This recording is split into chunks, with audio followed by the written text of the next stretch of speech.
Listen carefully, because this is where most men fail before they even begin. You don't rise by adding more to your life. You rise by killing what no longer deserves to exist. Your habits, your excuses, your need for approval. All of it has to go. Reinvention is not a glow-up. It's a controlled demolition. And right now, you're still emotionally attached to the version of yourself that keeps you weak. You replay old identities like a broken script, telling yourself, "This is just who I am," as if that lie gives you permission to stay the same. But understand this. Identity is not something you discover. It's something you construct.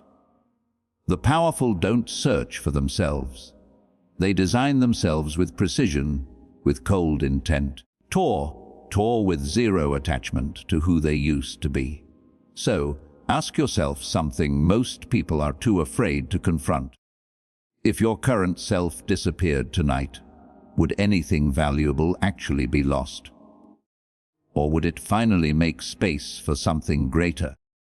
Because you cannot evolve into a stronger man while protecting a weaker version of yourself. You cannot level up while clinging to comfort. The truth is brutal but necessary. You must be willing to erase who you are to become who you need to be. No announcement, no explanation, no emotional farewell. Just silence and transformation. From this moment forward, you either become the architect of your life, or you remain its victim. There is no middle ground.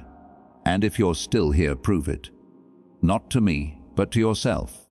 Go into the comments and write, "I erase what weakens me."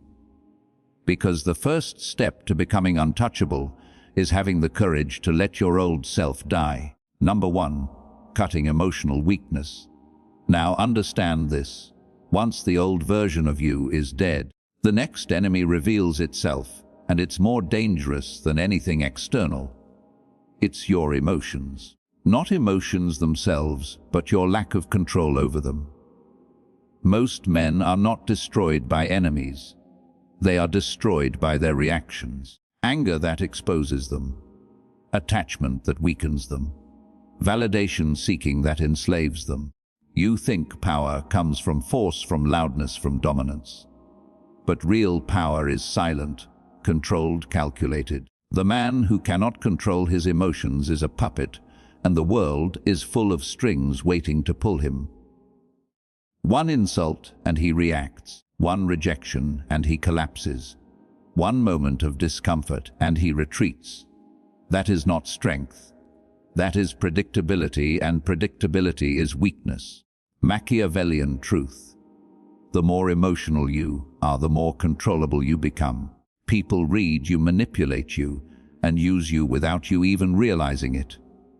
Your anger becomes their weapon.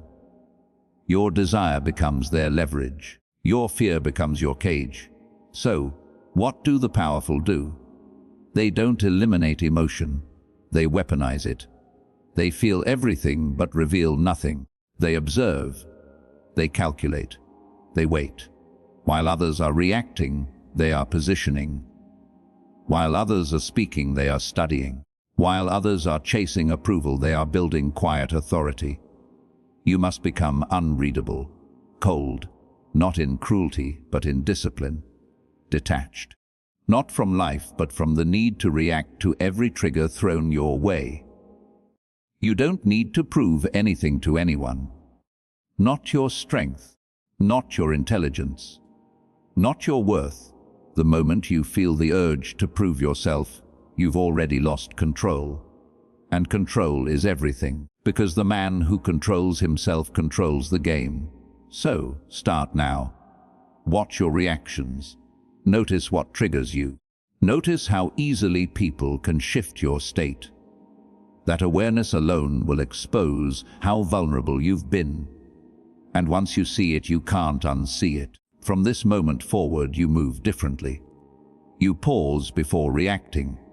You think before speaking. You detach before chasing. You become the man who cannot be easily read, easily shaken, or easily influenced. And if you understand this, if you're ready to step into that level of control, go into the comments and write, "I control what controls others." Because the second step to becoming untouchable is mastering the one thing most men never will: your own mind. Number 2. Strategic isolation and rebuilding power. Now comes the phase that most people fear, and almost no one survives with discipline. Strategic isolation. This is where you separate yourself from noise, from distractions, from people who benefit from your weakness. Understand this clearly. You cannot reinvent yourself while staying in the same environment that created your current version. It's impossible.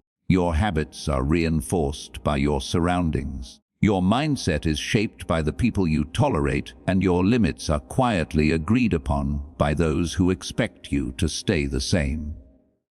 So, if you are serious about leveling up, then you must be willing to step away. Not emotionally, not dramatically, but strategically. This is not loneliness. This is recalibration. Most men avoid isolation because it forces them to confront themselves. No distractions, no validation, no escape. Just you and the truth you've been avoiding. And that's exactly why it's necessary. Because in silence, illusions die. You begin to see your patterns clearly. How you waste time, how you seek comfort, how you avoid discipline. You see how much of your life has been reactive instead of intentional. And for the first time, you gain the power to change it. Isolation sharpens perception. It removes the fog. It forces you to think independently instead of following the herd. And once you start thinking independently, you start moving differently. Machiavellian truth. Proximity is power, but only when chosen wisely. The wrong people don't just slow you down. They anchor you to a lower version of yourself.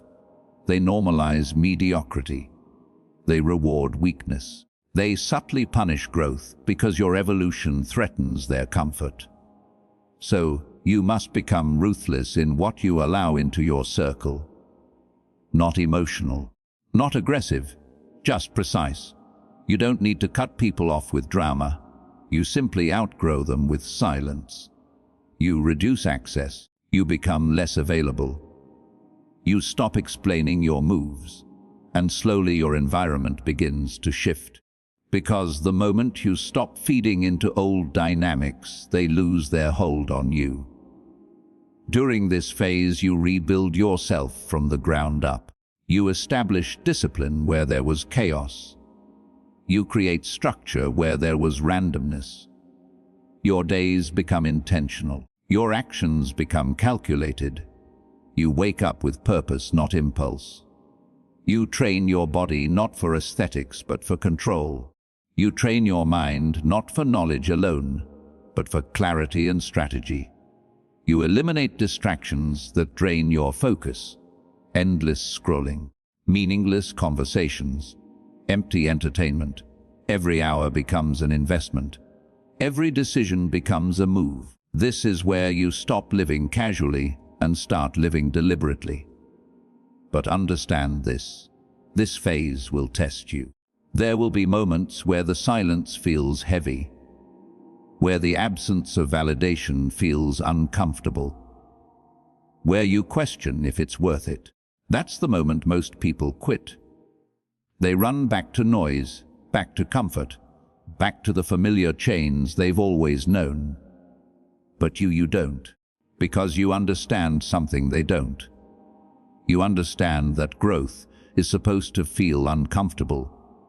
That isolation is not punishment, it's preparation. It's the forge where your new identity is built, stronger, sharper, untouchable. And as you continue, something changes. Torture, you no longer crave attention. You no longer seek approval. You become self-contained. Your confidence stops depending on external validation and starts coming from internal certainty. You know what you're building. You know where you're going. And that quiet certainty is more powerful than any loud declaration. People begin to notice, but they don't understand. They sense the shift, but they can't explain it. Because real transformation doesn't announce itself. It reveals itself through presence, through discipline, through results. You become harder to reach, not because you're arrogant, but because your time is no longer cheap. You become harder to influence, because your mind is no longer scattered. You become harder to break, because you've already faced yourself in isolation and survived. This is where your power begins to solidify, not in what you show, but in what you've built in silence. And once that foundation is set, you don't need to prove anything. Your presence does it for you. So, embrace this phase. Don't run from it. Don't dilute it. Lean into it with full awareness of what it's doing for you. You are not missing out. You are separating yourself from the average path. You are not alone. You are ahead. And if you're truly committed to this transformation, if you're willing to walk this path without needing constant validation, then go into the comments and write, "I grow in silence. I rise in power." Because the third step to becoming untouchable is mastering the art of building yourself when no one is watching. Number 3, rebuilding your identity with precision. There will come a moment, quiet, almost invisible, where you realize something unsettling. No one is coming to save you. No one is coming to guide you, fix you, or pull you out of the life you've been tolerating. And for a second, it hits hard. It feels heavy. Because every part of you was conditioned to believe that somehow, someday, things would just fall into place. That motivation would arrive. That clarity would appear. That life would change without you having to become someone else. But that moment right there, that realization, is where weak men break and where powerful men are born. Because now there are no illusions left, no comforting lies, just truth. Raw, unfiltered truth. And the truth is this: if you don't build yourself with intention, life will build you by default. And default is always average, always predictable, always replaceable. So this is where you take control. Not emotionally, not impulsively, but surgically. You don't just improve yourself. You reconstruct your identity with precision. You decide who you are going to be, not based on how you feel, but based on what is required to reach the level you demand. This is no longer about motivation. Motivation fades. This is about design, structure, standards, Machiavellian truth.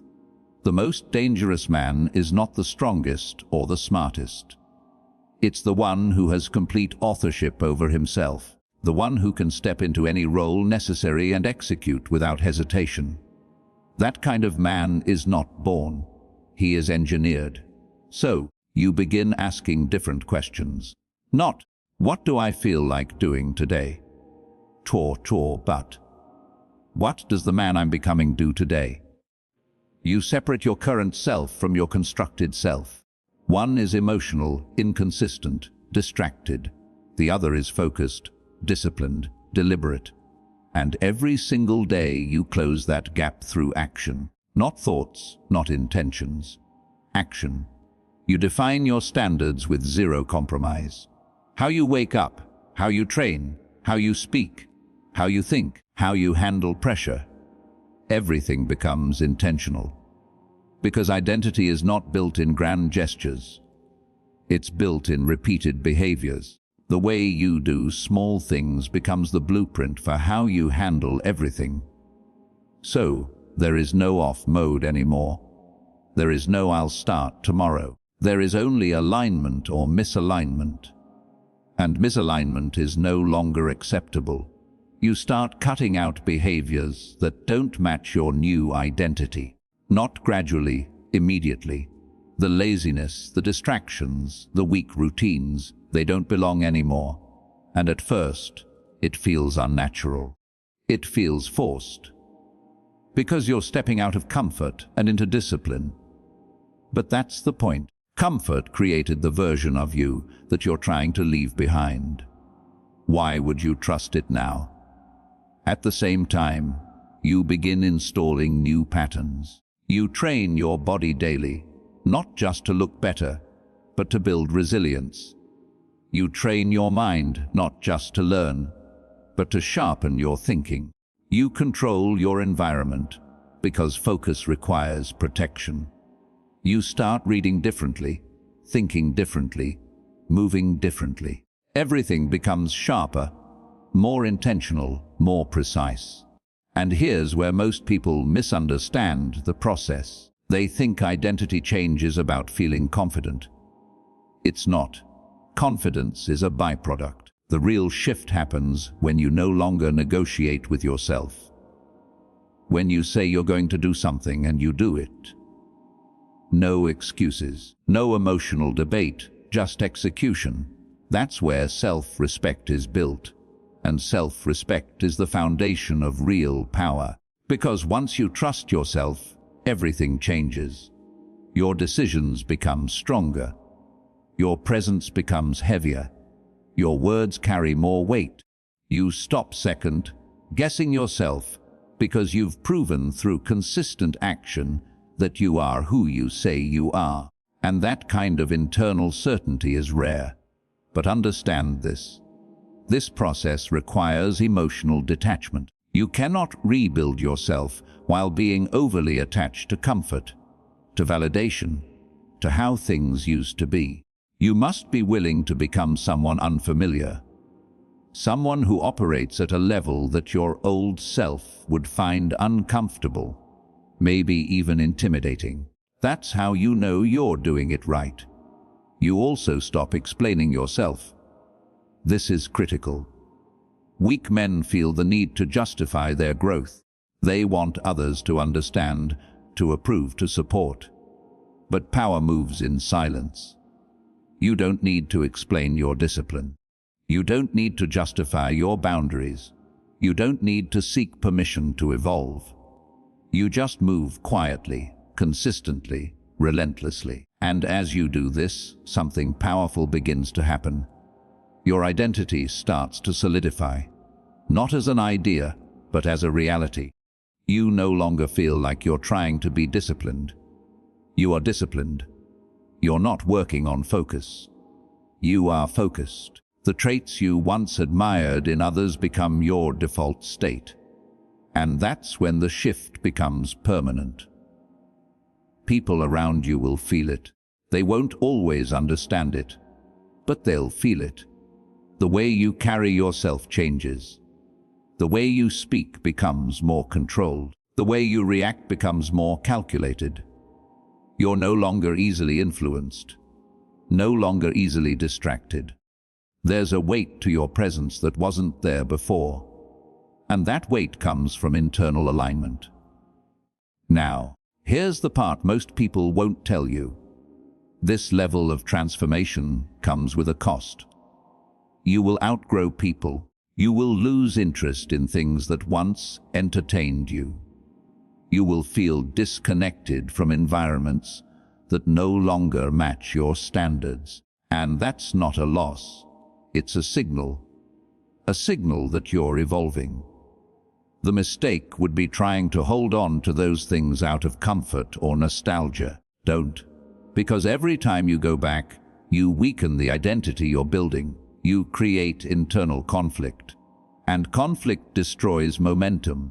So, you move forward even when it's uncomfortable, even when it feels isolating. Because you understand the long-term gain, you also become more selective with what you consume. Information, conversations, energy. You stop feeding your mind garbage. You stop engaging in pointless debates. You protect your focus like it's your most valuable asset. Because it is. The more focused you are, the faster you evolve. The more scattered you are, the longer you stay average.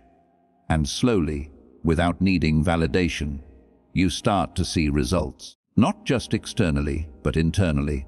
Your discipline strengthens. Your thinking sharpens. Your emotional control deepens. You become harder to shake, harder to influence, harder to break. That's when you realize you're no longer the same person. You've rebuilt yourself. Deliberately, intentionally, completely. And from here, there's no going back. So, if you're at this stage, if you're ready to stop living by default and start living by design, then prove it. Not to anyone else, but to yourself. Go into the comments and write, "I become what I decide." Because the fourth step to becoming untouchable is taking full control of who you are and refusing to be anything less. Number 4, discipline, the religion of the untouchable. Let me tell you something most men will never accept. Chore. And that's exactly why they stay average their entire lives. You don't have a motivation problem. You have a discipline problem. And until you face the truth without flinching, nothing in your life will change in a way that lasts. Motivation is weak. It's emotional. It comes and goes like a mood, like a passing impulse that disappears the moment things get difficult. Discipline, on the other hand, is cold. It doesn't care how you feel. It doesn't negotiate. It doesn't wait for the perfect moment. It executes. Every time. Without exception. And that right there is the difference between men who talk about leveling up and men who actually do it. You've been conditioned to believe that you need to feel ready before you act. That you need energy, inspiration, or the right mindset before you begin. That's a lie. A comfortable lie that keeps you exactly where you are. Because the truth is far less appealing and far more powerful. You act first, you move first, you execute first, and the mindset follows. Not the other way around. The man who waits to feel like doing something will always lose to the man who does it regardless of how he feels. Every single time. Machiavellian truth. The man who cannot command himself will forever be commanded by circumstances. If you can't wake up when you say you will, if you can't follow through on basic commitments to yourself, if your actions are dictated by comfort instead of intention, then you are not in control of your life. You are reacting to it, and reactive men don't build power. They chase it and wonder why it keeps slipping through their fingers. So this is where the shift becomes non-negotiable. Discipline is no longer something you try to develop. It becomes your standard, your baseline, your identity. You don't ask yourself whether you feel like doing the work. That question no longer exists. The only question is, does this align with the man I'm becoming? If the answer is yes, then it gets done. Immediately. Without internal debate. Without hesitation. You build systems, not reliance on willpower, because willpower fades. Systems don't. You wake up at the same time every day. Not because you're motivated, but because that's who you are now. You train your body consistently, not because you feel inspired, but because it's part of your structure.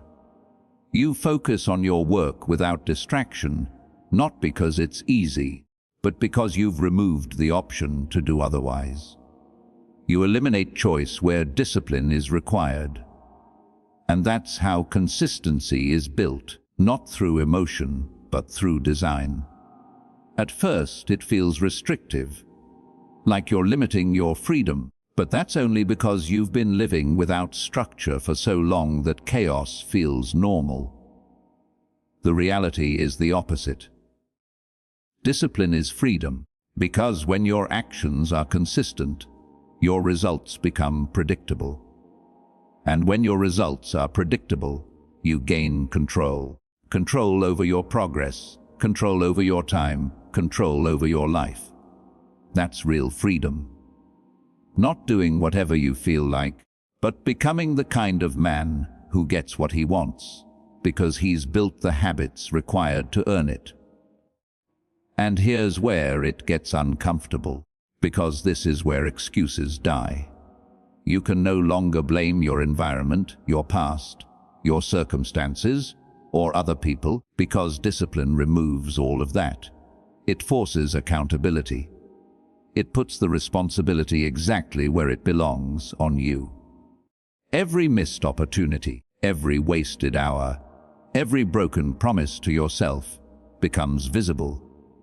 And most people can't handle that level of accountability, so they avoid discipline altogether. They stay in comfort where excuses are allowed to exist. But you don't, because you understand something they don't. You understand that every time you break a promise to yourself, you weaken your identity. You lower your standards. You send a message to your own mind that your words don't mean anything, and over time that destroys self-respect. And without self-respect, there is no power, there is no confidence, there is no authority, there is only doubt. So you start keeping promises to yourself. Small ones at first. Wake up on time. Do the work you said you would do.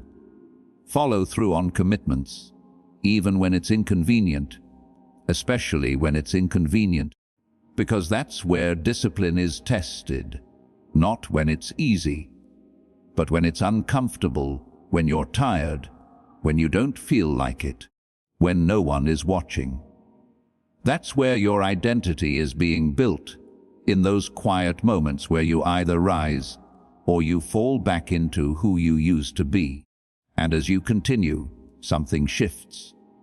You stop negotiating with yourself. The internal resistance fades, because there's no longer an option to give in. You've removed the escape routes. You've made discipline your default. And once that happens, everything accelerates. Your progress compounds. Your confidence grows. Your mindset sharpens. Because you're no longer wasting energy fighting yourself. You're aligned. This is also where your tolerance for weakness disappears, not just in others, but in yourself. You start to notice how often people make excuses, how quickly they give up, how easily they're distracted. And instead of being influenced by it, you become repelled by it, because you've seen what discipline can do. You've experienced the shift, and you're no longer willing to go back. You also begin to understand why so few people reach high levels of success. It's not because they lack intelligence. It's not because they lack opportunity. It's because they lack consistency. They start strong, but they don't sustain it. They rely on bursts of motivation instead of building unshakable discipline. And eventually, they fall back into old patterns. That's the cycle you've now broken. You don't rely on how you feel anymore. You rely on what you've built, your routines, your systems, your standards. That's what carries you forward, even on days when your energy is low. And those are the days that matter the most, because anyone can perform when they feel good, but only disciplined men perform when they don't. And that's what makes you different now. You're not chasing improvement. You're embodying it. You're not hoping for results. You're creating them. You're not waiting for change. You are the change. And from this level of discipline, power becomes inevitable. Because consistency over time beats everything. Talent, luck, circumstance, everything. And once you've built that consistency into your identity, there's nothing that can stop you except yourself. And you've already proven you're no longer your own obstacle. So, if you've reached this point, if you're done relying on motivation and ready to operate at a level most people will never touch, then prove it. Not with words, but with action. And right now, take one action. Go into the comments and write, "I execute without emotion." Because the fifth step to becoming untouchable is turning discipline into your religion and living by it without compromise. Number 5. Silent power and control of perception. One day, without warning, you'll notice something strange. People start treating you differently. Not because you announced your transformation, not because you explained your growth, but because something about you has shifted, and they can feel it even if they can't define it. Your presence becomes heavier. Your words become fewer but more precise. Your reactions slow down, and in that space, power begins to emerge. This is the phase where most men make a critical mistake. They start talking too much. They reveal too much. They try to prove what they've become, and in doing so, they give away the very power they've built. Because real power is not loud. It is controlled. It is measured. It is silent. Understand this deeply. Perception is reality in the eyes of others, not truth. Perception, and the man who controls perception controls influence. Machiavellian truth. It is not enough to be powerful. You must appear powerful in a way that others cannot easily decode or challenge. The moment people fully understand you, they begin to predict you. And the moment you become predictable, you become controllable. That's why you must learn the art of restraint. You don't share every plan. You don't express every thought. You don't react to every situation. You create space between stimulus and response. And in that space, you build mystery. Most men expose themselves without realizing it. They speak impulsively. They over-explain. They try to be liked. And every time they do that, they reveal their insecurities, their intentions, their weaknesses. But you don't operate like that anymore. You observe more than you speak. You listen more than you react. You analyze before you respond. And when you do speak, it carries weight because it's rare, deliberate, and controlled. Silence becomes your advantage. Not because you have nothing to say, but because you understand the value of timing. You also begin to master emotional concealment, not suppression, but control. You don't allow your face, your tone, or your body language to betray what you're thinking or feeling. You become composed under pressure. Calm in chaos, unreadable in conflict. And this makes people uncomfortable because they can't figure you out. They don't know how to influence you, how to provoke you, how to predict your next move. And that uncertainty gives you leverage. Leverage is everything. In conversations, in relationships, in business, in life. The person with more information and less exposure always has the advantage.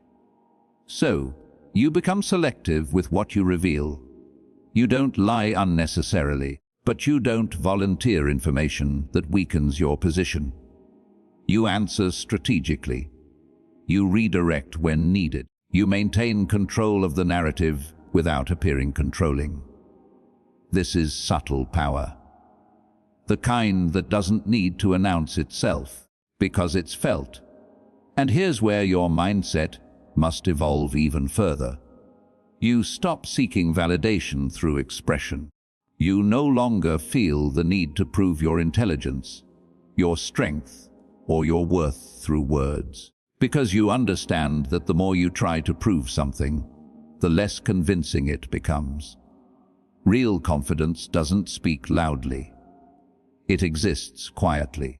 It shows through consistency, through discipline, through presence. And when people sense that they respect it, even if they fully understand it. At the same time, you learn to read others. This is critical because controlling perception is not just about how you present yourself. It's about how you interpret others. You watch their behavior, their patterns, their inconsistencies. You listen to what they say and what they don't say. You pick up on subtle cues, tone shifts, body language, hesitation. And over time, you begin to see people clearly, their motivations, their insecurities, their intentions. And once you see that, you cannot be easily manipulated. This is where you become dangerous. Not in a reckless way, but in a controlled, strategic way. Because now, you're not just reacting to the world, you're understanding it. You see the game being played beneath the surface, and while others are caught in emotion, you're operating with clarity. You don't get pulled into unnecessary conflicts. You don't waste energy on meaningless arguments. You choose your battles carefully. And when you engage, you do it with precision. You also become more selective with your attention, because attention is currency. Where you focus determines what grows. So, you stop giving attention to things that don't serve your goals, drama, negativity, distractions. You withdraw your energy from situations that don't align with your direction. And in doing so, you regain control of your focus. And focus is one of the most powerful tools you have. Now, here's the part most people won't tell you.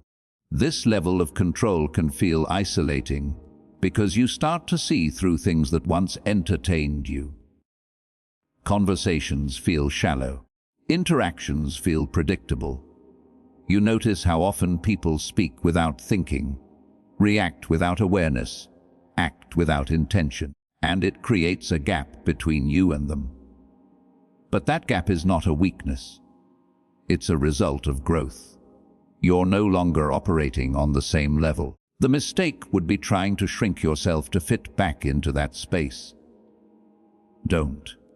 Because every time you do that, you dilute your power. You compromise your standards. You weaken your identity. Instead, you accept the distance. You embrace it, because you understand that not everyone is meant to walk this path. Not everyone is willing to operate at this level of awareness and control, and that's fine. Your journey is not about fitting in. It's about rising above. As you continue, your presence becomes more refined, more controlled, more intentional. You don't rush. You don't react impulsively.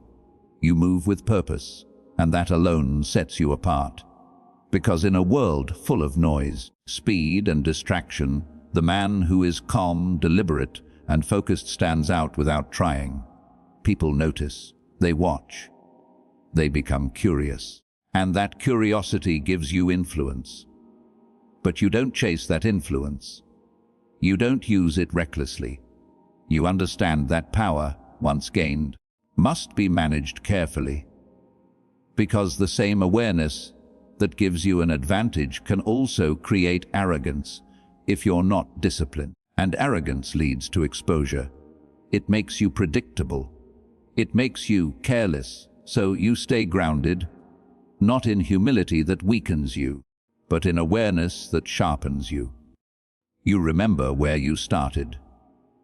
You remember the version of yourself that lacked control, that reacted emotionally, that sought validation. And you use that memory not to dwell, but to stay disciplined, to stay focused, to stay sharp. Because the moment you become complacent, you start slipping back. So, you maintain your standards, quietly, consistently, relentlessly. You don't need applause. You don't need recognition. You don't need to prove anything to anyone, because you know exactly who you are and what you're building. And that internal certainty is unshakable.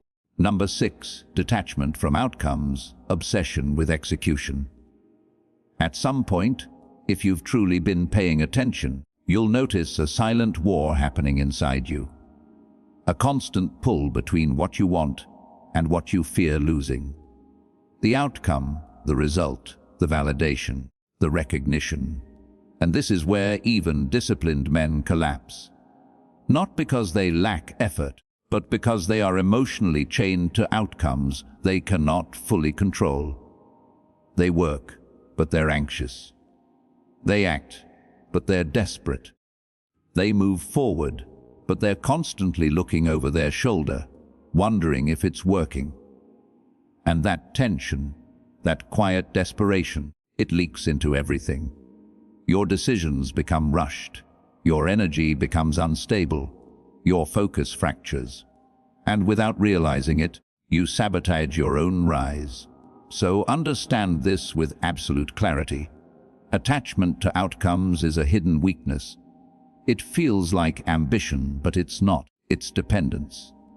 And dependence destroys power. Machiavellian truth. The man who needs a specific outcome to feel in control is already out of control, because outcomes are influenced by variables beyond you. Timing, people, circumstances, chance.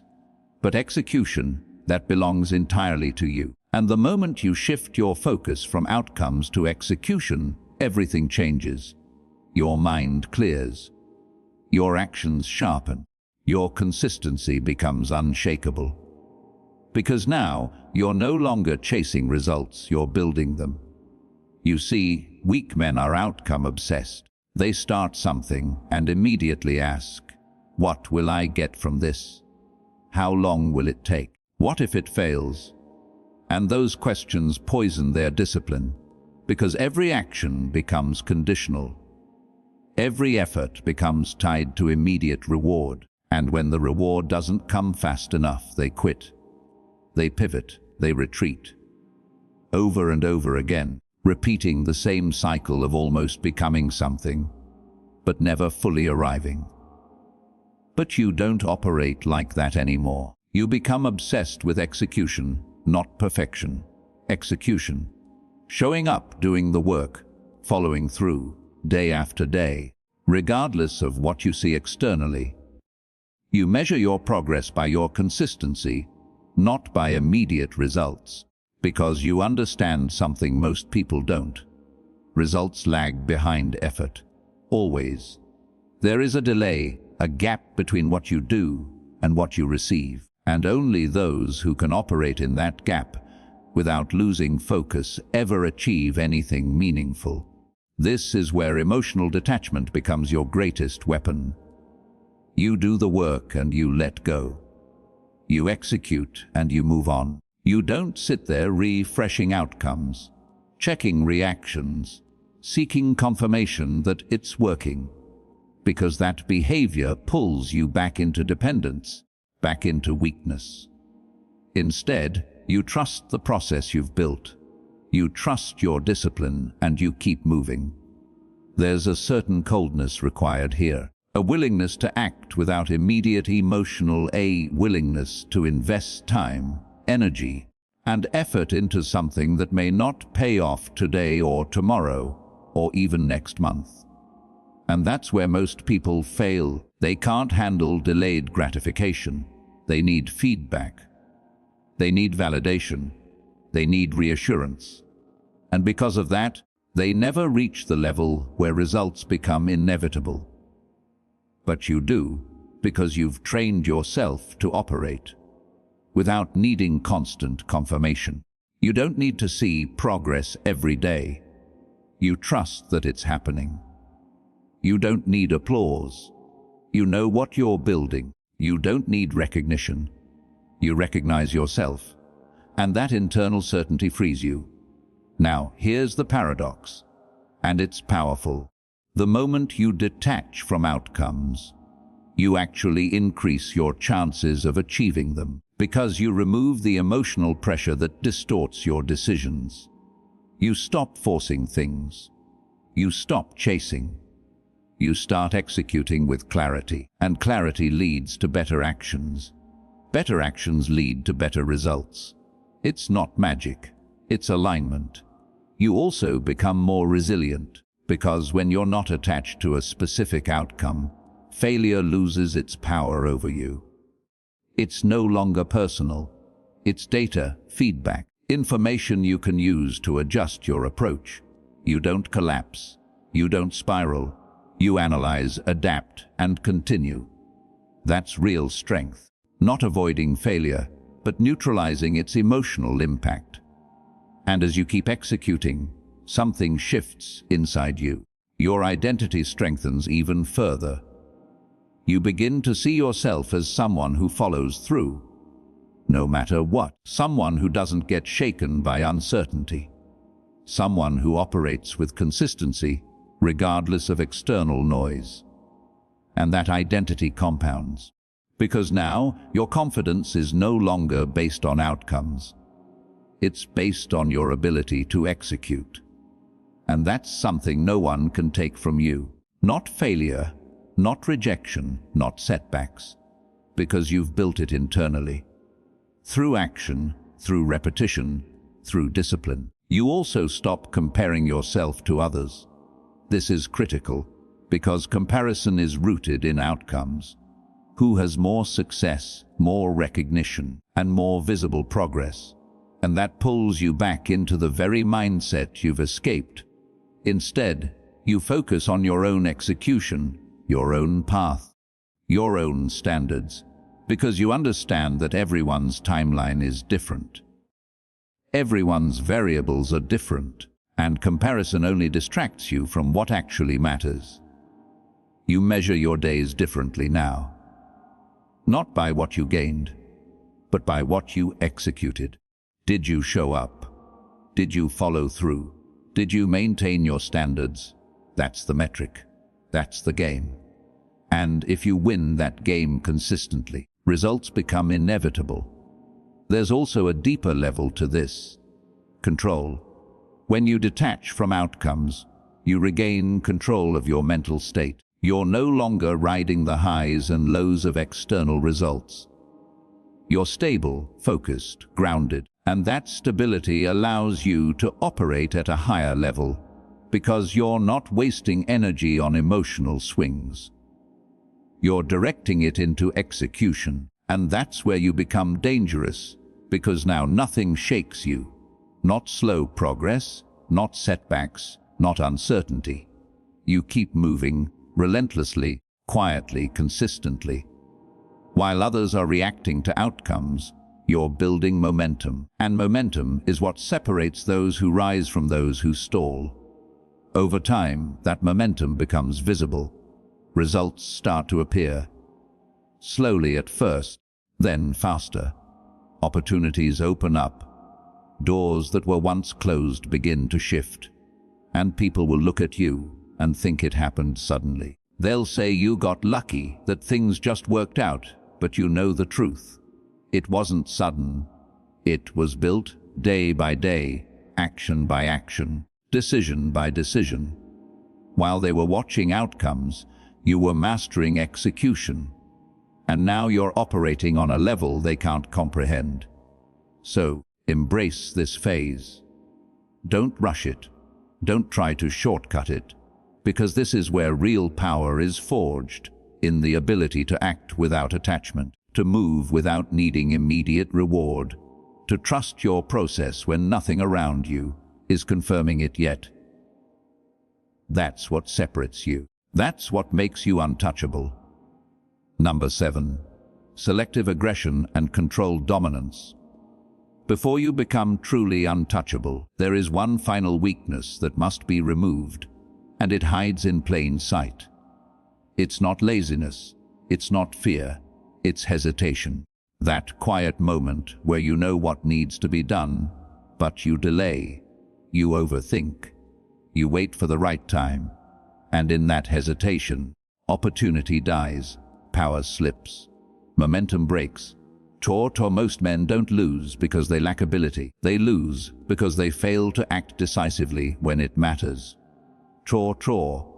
They either become too passive or recklessly aggressive. Both are forms of weakness. One avoids action. The other wastes it, and neither leads to control.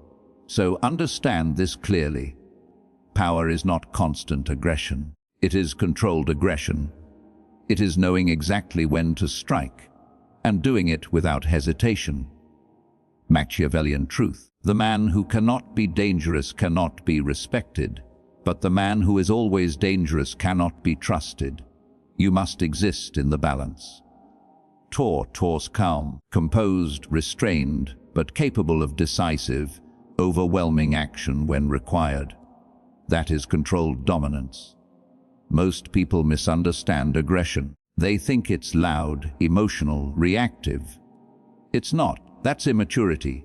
Real aggression is quiet, focused, directed. It's the ability to commit fully to an action without doubt once the decision has been made. It's not about intensity. It's about precision. You don't lash out. You don't react impulsively. You choose your moments, and when those moments arrive, you don't hesitate.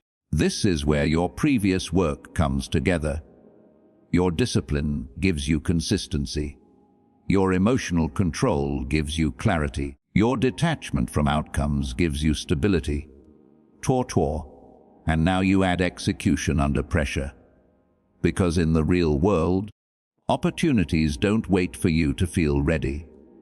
They appear suddenly, briefly, and then they're gone. And if you hesitate, someone else takes them. That's the reality.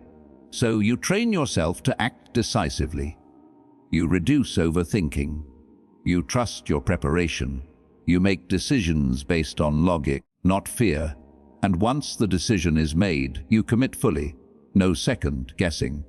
No looking back, because hesitation after commitment is just another form of weakness. You either act or you don't. There is no half action. You also learn to identify where aggression is necessary. Not every situation requires force. In fact, most don't, but some do. And the mistake most men make is applying the wrong energy at the wrong time. They're passive when they should be assertive. They're aggressive when they should be patient. And because of that, they lose control of the situation. You don't. You read the situation. You assess the environment. You understand the dynamics at play. And then you respond with the exact level of intensity required. No more, no less. That's control, that's dominance. Not overwhelming force, but precise application. There will be moments where you need to step forward and take what's yours. Opportunities, positions, decisions. And in those moments, you don't wait for permission. You don't seek validation. You act. Because you understand that in competitive environments, hesitation is interpreted as weakness, and weakness invites pressure. At the same time, you don't waste energy on meaningless battles. This is critical, because not every conflict is worth engaging in. Not every challenge deserves your attention. Weak men fight everything. They react to every insult, every disagreement, every minor issue. And in doing so, they drain themselves. They lose focus. They scatter their energy. But you are selective. You choose your battles based on value, not emotion. If it doesn't move you forward, you ignore it. If it doesn't align with your goals, you dismiss it. You don't get pulled into distractions disguised as conflicts. You maintain your direction. And when you do engage, it's intentional. This selectiveness is what gives your aggression weight, because it's rare, it's controlled. It's not something people see often, and that makes it effective. When you step in, it means something. When you act, it carries impact, because it's not your default. It's your weapon. You also become comfortable with pressure. This is where most people break. High-stakes situations, uncertainty, risk. They hesitate because they fear the consequences. They overanalyze because they don't trust themselves. And in that hesitation, they lose the moment. But you've built something different. Through discipline, through isolation, through execution, you've developed internal certainty. Not arrogance, but trust. Trust in your ability to handle whatever comes next. So, when pressure rises, you don't retreat. You lean in. Because you know that growth, opportunity, and power all exist on the other side of discomfort. You also understand that not every decision will be perfect, and that's fine. Because imperfect action beats perfect hesitation every time.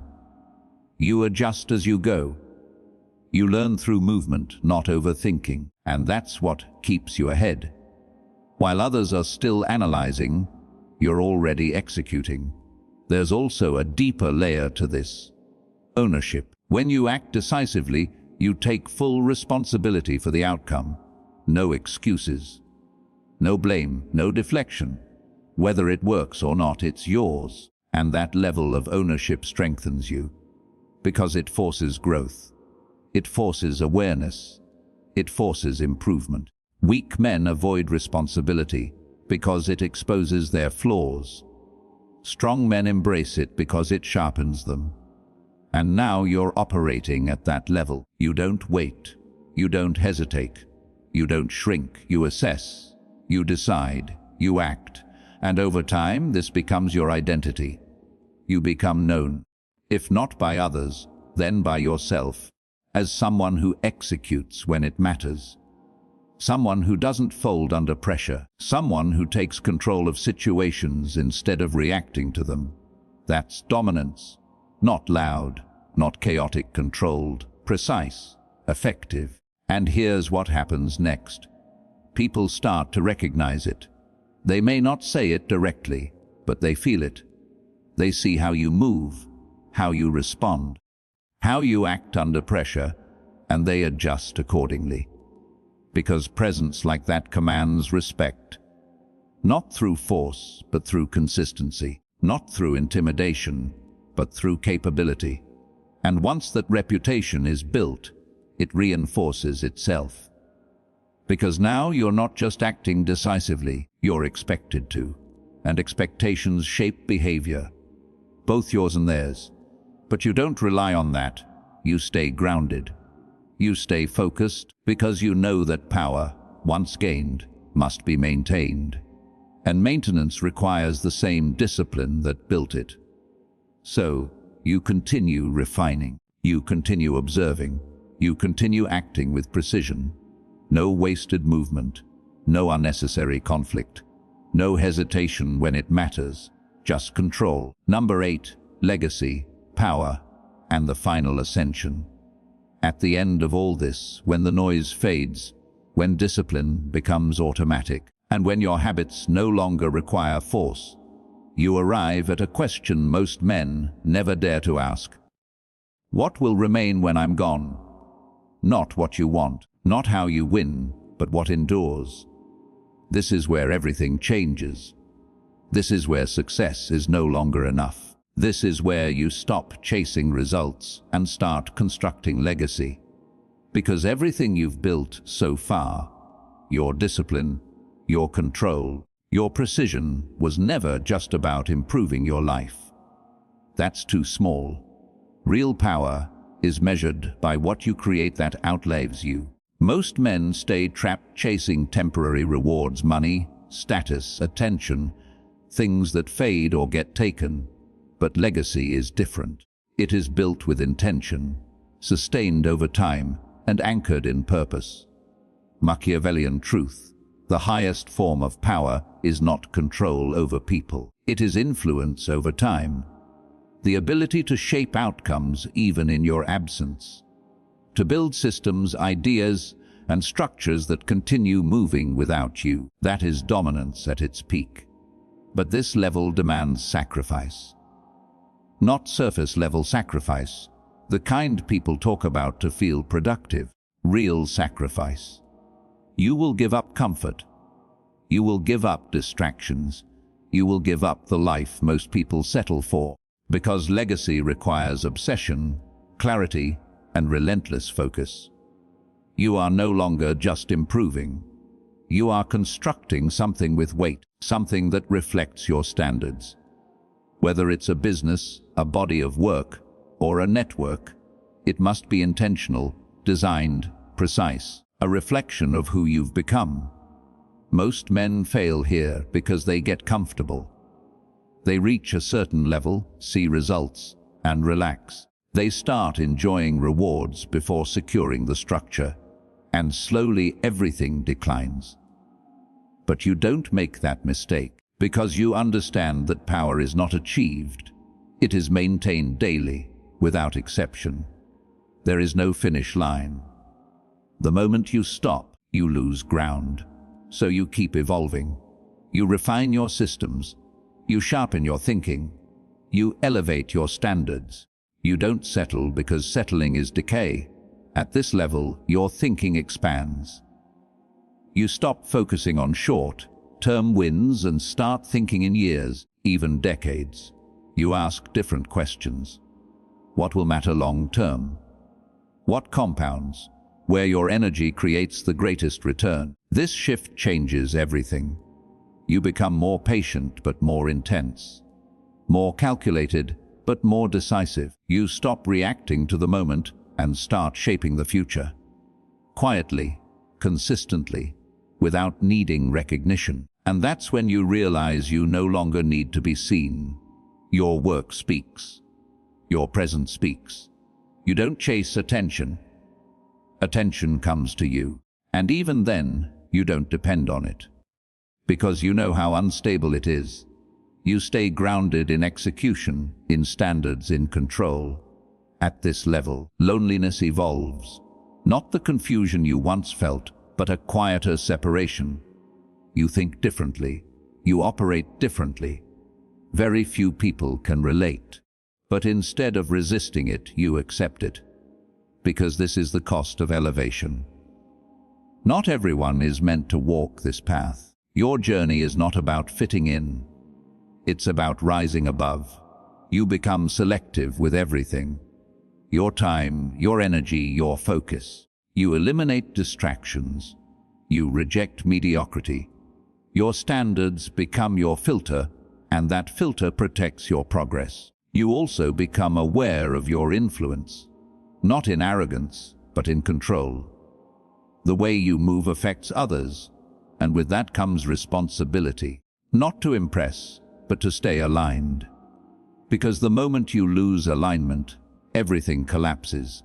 So you remain sharp, disciplined, focused, and over time your life becomes a direct reflection of your mindset, intentional, controlled, designed.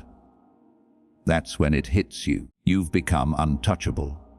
Not because no one can reach you, but because nothing can control you. Not emotions, not circumstances, not people. You operate on your own terms. That is real power.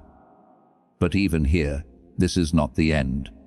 Because the final level isn't about what you build for yourself. It's about what you build beyond yourself. And that requires depth. A deeper level of thinking, strategy, and psychological awareness that goes beyond surface-level content, beyond motivation, beyond discipline. It requires entering a different space, a deeper one. And that's exactly why I created something for those ready to go further. Because not everyone will understand this path. Not everyone is built for this level. But if you are, if you felt every word of this, then there's a place where you can go deeper. That's where my Patreon comes in. This isn't surface-level motivation. This is deeper content, sharper, more strategic, more raw, more real. The kind of knowledge that doesn't just inspire. It transforms how you think, how you move, how you operate. So if you're serious about becoming untouchable, if you're ready to step into a level most men will never reach, then join me there. Because that's where real evolution begins. And before you leave, prove it to yourself. Go into the comments and write, "I build what outlives me." If this shifted your mindset, don't just scroll away. Like the video, subscribe to Psych Rhythm, turn on notifications, because this isn't entertainment, it's a blueprint. And you're either going to use it or watch others rise with it. The choice is yours. There is one last truth you need to face, and it's the one most people spend their entire lives avoiding. No matter how much you learn, no matter how much you build, no matter how far you go, at the end of it all, it comes down to one thing: you. Not your environment, not your past, Not your excuses, just you. Because every system you create, every habit you build, every level you reach, can collapse the moment you lose control of yourself. That's the final test. Not becoming powerful, but staying powerful when no one is watching, when nothing is forcing you, when it's just you and your choices. Most men never reach this level because they always leave a door open, a way back to comfort, a way back to weakness. They tell themselves they've changed, but deep down, they still keep the option to quit. And that option is what eventually destroys them. Because when pressure hits, when life becomes unpredictable, they fall back into what's familiar. And what's familiar is usually the version of themselves they were supposed to leave behind. But you don't leave that door open anymore. You close it permanently. You make it clear to yourself that there is no return, no fallback, no second identity waiting to take over when things get hard. This is where your transformation becomes irreversible. Because now, it's not about effort, it's about identity. You don't try to be disciplined. You don't work on control. You don't aim for power. You are those things fully, completely, without negotiation. And once that identity is locked in, your actions follow naturally. There is no internal conflict, no debate, no hesitation, just alignment. And here's what makes this level different. You no longer need motivation, validation, or even results to keep going. Because your standard is internal. Your drive is internal. Your purpose is internal. You move because that's who you are, not because of what you'll get, and that's what makes you dangerous. Because now, nothing external can control you. Nothing can distract you. Nothing can weaken your direction.